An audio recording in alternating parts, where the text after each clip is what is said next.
gonna smash these potatoes with really anything you got. I like these pint glasses, they were pretty good. You use a coffee mug, whatever you got. And I sprayed a little bit of oil on the bottom of this glass so that less potato sticks. But it's not that big a deal if you don't do that. I got butter on the pan. We're gonna cook these on the grill. I'm gonna re-spray. That was working pretty good.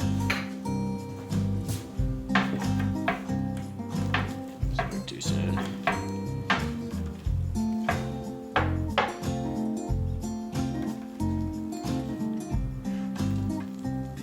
If you get the roll motion, it's all about the roll, I think. Oh.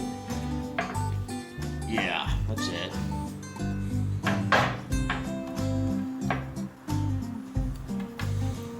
Don't look like much now, but just wait. Alright, so I'm gonna do a little olive oil drizzle on there. A little pepper.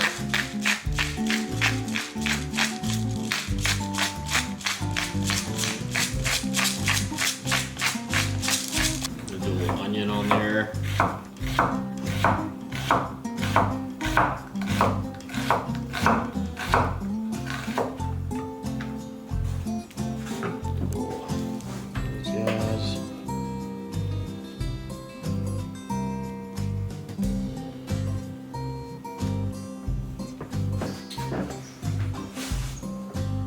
Salt. Oh yeah. All right, we're gonna put this on the grill.